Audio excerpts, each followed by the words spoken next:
Hello my beautiful friends, welcome back to my channel, or if you're new here, my name is Cami, and what I like to do here on YouTube is on Mondays I talk about true crime, and on Fridays I talk about scammers of the MLM brand, and that is exactly what we are going to be doing today. I promise y'all I'm gonna get my background soon.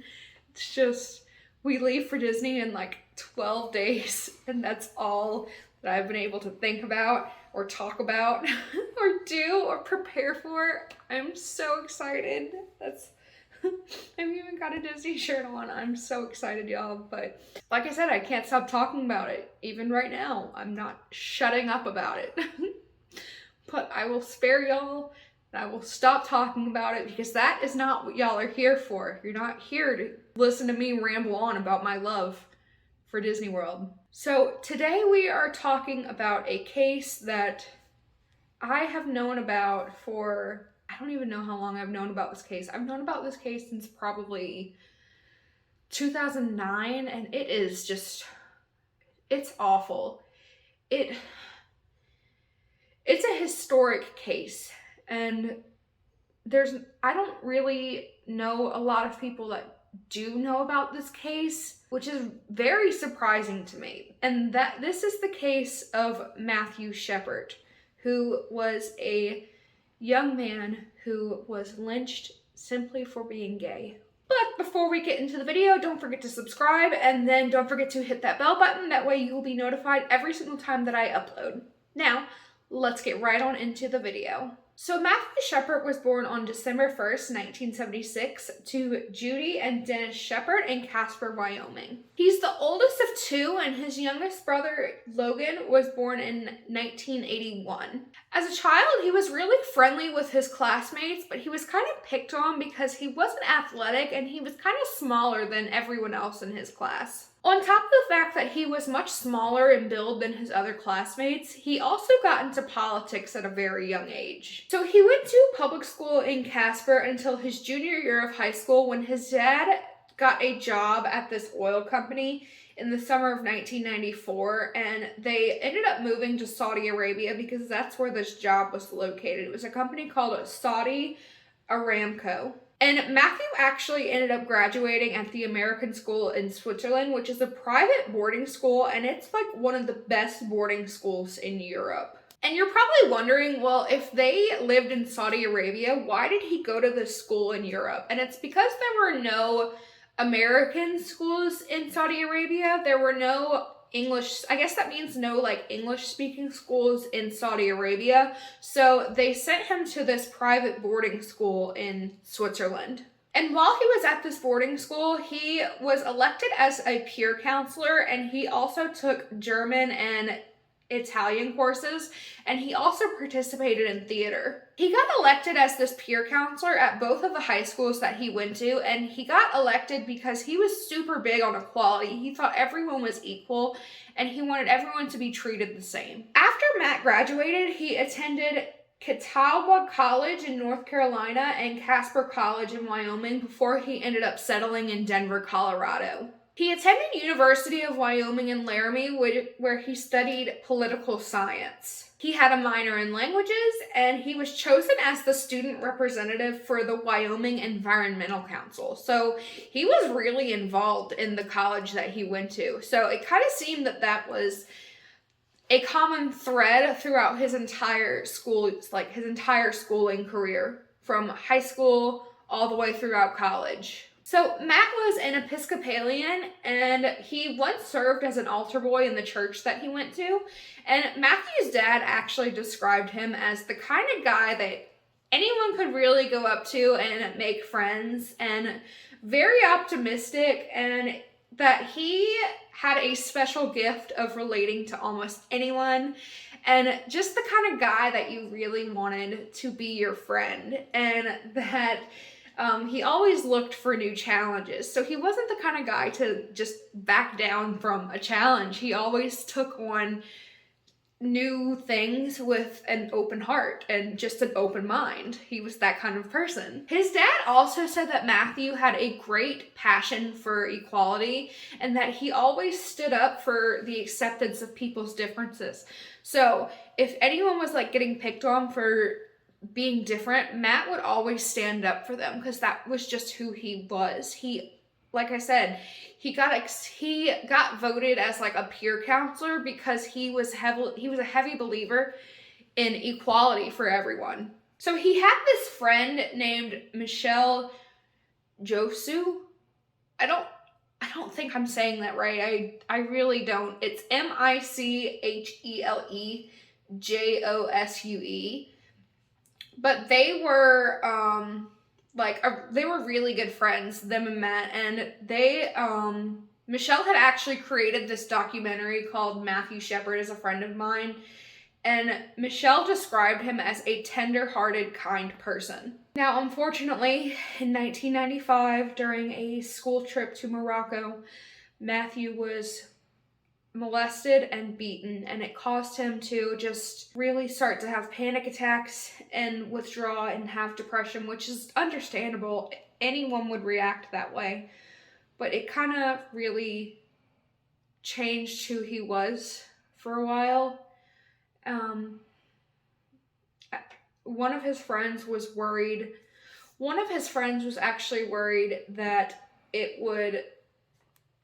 his depression had led him to become involved with drugs, and multiple times Matthew had actually been hospitalized due to his depression and his suicidal thoughts. So he went from being this happy guy, this guy that would just, welcome any kind of challenge and was just this kind-hearted person. He was still a very kind-hearted person, but he was very outgoing before this rape, to just not being happy at all, just being very depressed and having panic attacks. And like I said, I think that would be how anyone reacts to that kind of assault.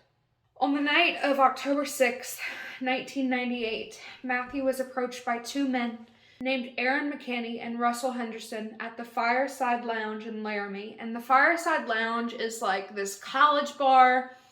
It's where a lot of college kids went. I had to Google it because I wasn't sure what it was, but it's just this general bar that a lot of college kids hung out at. They asked Matt if he needed a ride home, and Matt accepted this ride because he tended to see the good in people. But instead of bringing Matt home, they brought him to a remote location where they robbed him, pistol whipped him, and tortured him. And if you read about this torture, it's horrifying. I read about it, and I'm not going to go into it because I don't think it's necessary to talk about. It's awful. You can read about it in any of the articles about what happened to Matthew. But I don't necessarily think it adds anything to the story. But if you want to read about what happened to Matthew, you can find it. So after the torture, they tied him to a split rail fence and left him there to die. His skull was fractured and he was covered in blood, and he wasn't actually found until 18 hours after they had left him there. And the only reason that he was found is because a cyclist had mistook him for a scarecrow. Reports describe how Matthew was so horribly beaten and how he was so disfigured that the only part of his face that was not covered in blood were the parts that had been cleared by his tears from where he was crying. So these two assailants, their girlfriends, testified that they had not been under the influence of alcohol or drugs at the time of the attack. Aaron and Russell testified that they had learned of Matthew's address and that they had planned to rob him after they had beaten him to death. So after attacking Matthew and leaving him tied to this fence in near freezing temperatures, because it's October in Wyoming where it gets freezing in like September. So after they had attacked him, they returned back to town and picked this fight with these two Hispanic youths, 19-year-old Emiliano Morales and 18-year-old Jeremy Herrera. And this fight resulted in head wounds for both Aaron and Emiliano. Police officer Flint Waters arrived at the scene of the fight, and he arrested Russell, searched Aaron's truck, and that's when he found this blood-smeared gun along with Matthew's shoes and credit card. And of course, Aaron and Russell tried to persuade their girlfriends to provide alibis for them and help them dispose of evidence like the pieces of human garbage that they are. Matthew was in a coma for 18 hours after the attack when the cyclist found him. And this cyclist's name was Aaron Kreefels. Reggie Flutie was the first officer to arrive on the scene, and he found Matthew alive but covered in blood. Like I said, the only part of his face that was not covered in blood was this part of his face that had been cleared from his tear tracks. So the Albany County Sheriff's Department actually issued medical gloves, but they turned out to be faulty. And Reggie actually decided that she was going to use her bare hands to clear an airway in Matthew's mouth because his mouth was completely filled with blood. So she decided that she was going to use her bare hands to try and clear an airway for Matthew to breathe in, which is a horrible idea. I understand what she was trying to do, but you should never, ever touch someone's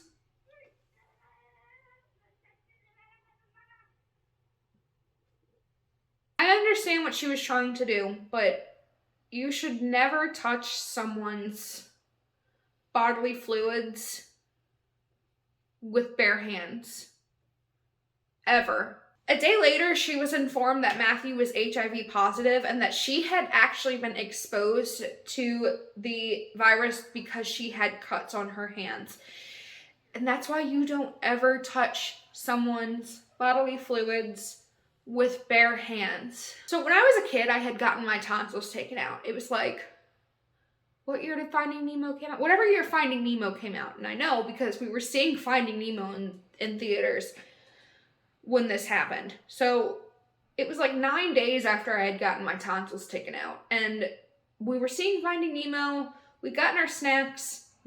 I had gotten Dippin' Dots. It was back whenever Dippin' Dots were like really like a big deal. I had went to the bathroom because I started feeling something in my throat.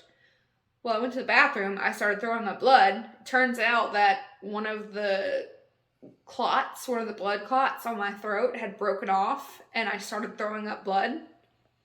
So that happened and they gave me like this big like movie theater popcorn bucket thing to throw up in. I know, I'm sorry, this is gory, but my aunt was a nurse and they went and got her, like one of the ladies in the bathroom went and got an employee and the employee went and got my aunt, and my aunt basically told the movie theater employee, you know, she doesn't have anything, but you need to wear gloves just in case. The point that I'm trying to get at with my story is even if you know that someone doesn't have anything, you should always wear gloves when you're dealing with bodily fluid. That's all I'm trying to say, is I understand what she was trying to do, but you should never go in barehanded with someone's bodily fluids. So she started taking this AZT regimen, which I assume is like a regimen to treat HIV. And a few months later, she had tested negative for HIV. And Matthew's mom actually learned of his HIV positive status while he was laying on the hospital bed dying. I don't know when HIPAA was put in place, but I think that violates HIPAA. I don't think they're supposed to disclose anyone's status, even while someone is dying. Can anyone answer that in the comments? Because I don't actually know. I don't think they're supposed to disclose that even to family members while they're dying. Like while they're laying on the bed, possibly dying. Can anyone answer that? Leave it in the comments below if you know. So at first, Matthew was transported to Ivinson Memorial Hospital, which is in Laramie, before he was transported to the more advanced trauma ward at Potter Valley Hospital in Fort Collins, Colorado. And he had suffered fractures to the back of his head and in front of his right ear. He had experienced severe brainstem damage, which affected his body's ability to regulate vital functions such as heart rate, body temperature, and other functions. There were also about a dozen small lacerations around his head, his face, and his neck. And the doctor said, look, his injuries are way too severe for us to operate. Even if we did operate, we don't even know if it would help. Unfortunately, Matthew never regained consciousness and remained on full life support. And while he laid in intensive care and in the days following the attack, they had several candlelight vigils around the world for him. About 6 days after the attack, at 12:53 a.m. on October 12, 1998, Matthew Shepard was pronounced dead. So Aaron and Russell were arrested, and initially they were charged with attempted murder, kidnapping, and aggravated robbery. And after Matthew's death, the charges were upgraded from attempted murder to first-degree murder, which meant that they were eligible for the death penalty. And their girlfriends, Kristen Price and Chastity Paisley, were charged with being accessories after the fact. Well, yeah, because they knew that they had killed someone because they asked them to provide alibis and they asked them to help them get rid of evidence. So they knew that they had killed someone, so therefore it makes them accessories after the fact. So yeah, I'm happy that the girlfriends were getting charged with something too. It's good for all of them. Fuck them people. So at Aaron McKinney's November of 1998 pretrial hearing, Sergeant Rob Debris testified that Aaron had stated in an interview on October 9th that he and Russell had identified Matthew as a robbery target and that they had pretended to be gay to lure him out to their truck. Supposedly, Matthew had put his hand on Aaron's knee, and that's what set Aaron off and caused him to attack Matthew. Detective Ben Fritzen testified that Price had stated Aaron told her that violence against Matt was triggered because of how Aaron felt against gays. So I guess he was using the whole gay panic excuse, like, let's just call it what it is. Homophobia. In December of 1998, Chastity pled guilty to being an accessory after the fact to first-degree murder. And on April 5th of 1999, Russell avoided going to jail because he pled guilty to murder and kidnapping charges. So in order to avoid the death penalty, Russell agreed to testify against Aaron, and he was sentenced by District Judge Jeffrey A. Donnell to 2 consecutive life terms. And at Russell's sentencing, his lawyer claimed that Matt had not been targeted because he was gay. So Aaron's trial took place in October and November of 1999, and prosecutor Cal Verrucha alleged that Aaron and Russell pretended to be gay to gain Matt's trust. Kristen Price, who was Aaron's girlfriend, testified that Aaron and Russell had pretended they were gay to get Matt in the truck and rob him. Aaron's lawyer attempted to put the gay panic defense up front so he could be like, he panicked because Matt put his knee on his, and Matt put his hand on his knee, which, okay, even if that's true, you, like, lured him, okay, let's pretend that that's true. You lured him in a truck by pretending that you're gay and pretended that you're interested in him. So he argued that Aaron was driven to temporary insanity by alleged sexual advances by Matt. So again, this whole Matt put his hand on Aaron's knee thing. But this defense was obviously rejected by the judge because obviously you can't, like I said, you can't claim that you are scared of gay people and pretend. This case makes me so mad. Like, just everything about it makes me angry. Aaron's lawyer stated that the 2 men wanted to rob Matt, but never wanted to kill him. Okay, so don't kill him. It's that simple.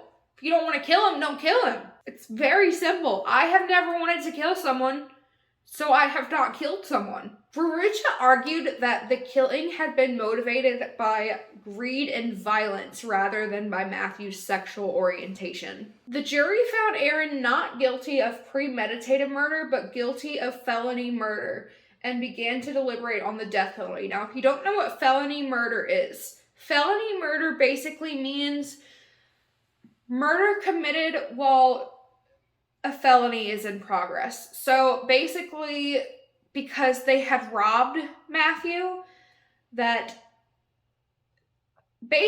had robbed Matthew and killed him. So robbery is a felony. So because they had committed murder while this felony went on, I talk about it in my Sarah White video, where she had received her life sentences because of the felony arson. I go over the whole thing in that video if you want a longer explanation of it. But basically, because he had received this felony murder charge, he has to at least get life in prison. So then the jury begins to deliberate on the death penalty. But Matthew's parents step in and they broker this deal that resulted in Aaron receiving 2 consecutive life sentences rather than the death penalty. Aaron and Russell were incarcerated in the Wyoming State Penitentiary in Rawlins and were later transferred to other prisons because of overcrowding. Surprise! A prison is overcrowded, who would have thought? Following her testimony at Aaron's trial, Kristen Price pleaded guilty to a reduced charge of a misdemeanor of interfering with a police officer. Now, this case obviously received a lot of media attention. I know the Westboro Baptist Church had something to say about it, because of course they did. Fuck those people. I can't stand the Westboro Baptist Church. I hate them so much. You know, I haven't heard anything about them in the media lately. What are they up to? Okay, so it looks like the Westboro Baptist Church is protesting a whole lot of football. Jeff Dunham. Okay, maybe they're not wrong on that one, because I can't stand him either. Elton John, Eric Church. Anyway, so that's what the Westboro Baptist Church is up to. Just a whole lot of football protests. I don't know why they're up to football protests, but that's what they're doing now. So in the years following Matthew's death, Judy Shepard has done a whole lot of work as an advocate for LGBT rights, particularly with issues regarding gay youth. She was a main force behind the founding of the Matthew Shepard Foundation, which she and her husband Dennis found in December of 1998. Basically, the Matthew Shepard Foundation works to tell the story of Matthew and to promote equality. I'll provide a link to the website down below. They're a great foundation. They do a lot for LGBT equality, just a whole lot of equality. A whole lot of equality. But that's what they do. In June of 2019, Matthew Shepard was one of the inaugural 50 American pioneers, trailblazers, and heroes inducted on the National LGBTQ Wall of Honor within the Stonewall National Monument in New York City's Stonewall Inn. So he's got like a whole lot of honors. And the Stonewall National Monument is the first U.S. national monument dedicated to LGBTQ rights and history. And the wall's unveiling was timed to take place during the 50th anniversary of the Stonewall riots. Requests for new legislation to address hate crimes gained momentum during coverage of the incident. Under existing United States federal law and Wyoming state law, crimes committed on the basis of sexual orientation could not be prosecuted as hate crimes. A few hours after Matthew was discovered, 2 of his friends named Walt Bolden and Alex Trout began to contact media organizations claiming that Matthew had been assaulted on the basis of his sexual orientation. According to prosecutor Cal Verrucha, they were calling the county attorney's office, they were calling the media, and indicating Matthew Shepard is gay, and we don't want the fact that he is gay to go unnoticed. Tina Labrie, who was a close friend of Matthew's, said Walt and Alex wanted to make Matthew a poster child or something for their cause. Walt had actually linked the attack to the absence of a Wyoming criminal statute providing for a hate crimes charge.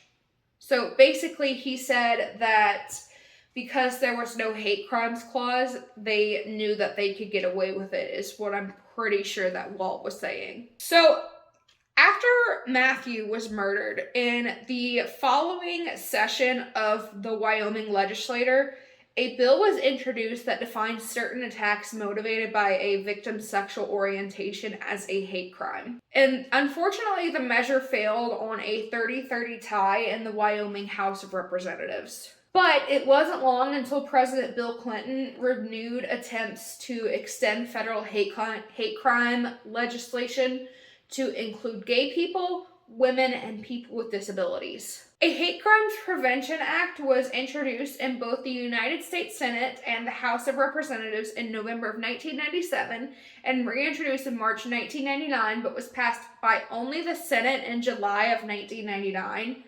And in September of 2000, both the houses of Congress passed the legislation, but it was stripped out in the House in the conference committee. On March 20th of 2007, the Matthew Shepard and James Byrd Jr. Hate Crimes Prevention Act was introduced as federal bipartisan legislation in the U.S. Congress, and it was sponsored by Democrat John Conyers with 171 co-sponsors. And Matthew's parents actually attended the introduction ceremony. The bill passed the House of Representatives on May 3rd of 2007. Similar legislation passed in the Senate on September 27th, 2007, but President George W. Bush at the time indicated that he would veto it if it reached his desk. So the Democratic leadership dropped the amendment in response to opposition from conservative groups and Bush. Because the measure was attached to a defense bill, there was a lack of support from anti-war Democrats. So because this measure was attached to this defense bill, there wasn't a lot of support from the people that opposed the war. On December 10th of 2007, congressional powers attached bipartisan hate crimes legislation to a Department of Defense authorization bill, and it failed to pass. And Nancy Pelosi, who's the Speaker of the House, said she was still committed to getting the Matthew Shepard Act passed. And Nancy Pelosi had actually planned to get the bill passed in early of 2008, but she didn't succeed. And following his election as president, Barack Obama stated that he was committed to passing the act. So keep in mind, this happened in the 90s. This was the 90s. And Barack Obama is like, yes, I'll get it passed. On April 29th of 2009, the U.S. House of Representatives debated expansion of hate crimes legislation.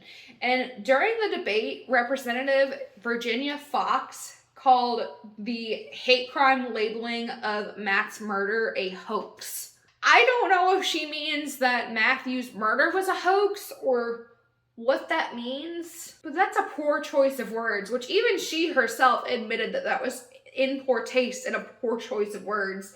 And she unbelievable. Thankfully, the House passed the act and they designated it H.R. 1913 by a vote of 249 to 175. The Matthew Shepard Act was adopted as an amendment to S. 1390 by a vote of 63 to 28 on July 15, 2009, and on October 22nd of 2018, the Senate passed the act by a vote of 68 to 29, and President Obama signed the measure into law on October 28th, 2009. So, 2009. It took that long to get this passed. Unbelievable. On October 26, 2018, just over 20 years after his death, Matthew's ashes were interred at the crypt of Washington National Cathedral, and the ceremony was presided over by the first openly gay Episcopal Bishop Gene Robinson and the Bishop of Washington, Reverend Marianne Edgar Bood. Music was performed by the Gay Men's Chorus of Washington, D.C., Gin Out, and Conspirator, which performed Craig Hella Johnson's Considering Matthew Shepard. His was the first interment, it's kind of like a burial, but it's a little bit different. It's similar to a burial, but his was the first interment of the ashes of a national figure at the cathedral since Helen Keller's 50 years ago. Matthew Shepard's life, death, and its aftermath have inspired numerous works, including documentary and narrative films and television shows, stage plays such as The Laramie Project, and musicals and written works. NBA player Jason Collins wore jersey number 98 in honor of Matthew Shepard. Judy Shepard speaks about her loss frequently, and she talks about her family memories of Matthew and the tragic event that changed their lives and America. She talks about the days immediately following when she saw her son kept alive by life support, and she saw him incapacitated, and how she felt seeing him in that state. And she also talks about, her struggles to navigate the legal system and the struggles that she had trying to get this law passed. And she talks about the candlelight vigils and the memorial services for their son. And that is the tragic murder of Matthew Shepard. I want to know what y'all think of this. I mean, there's not much that you really can think about it. It was a horrible murder. It was a senseless murder, and a horrible tragedy, and I'm glad that Matthew got justice, because I think of another murder. I think of another lynching, and I think of another hate crime, and it's Emmett Till, how he never got justice, and I'm glad that Matthew did, and that his murderers are serving the time that they deserved. But do y'all think that they should have gotten a heavier sentence? Do y'all think that the girlfriend should have gotten a worse sentence? Tell me what y'all think about that in the comments below. And with that being said, I will see you all next week and in my next video. Bye!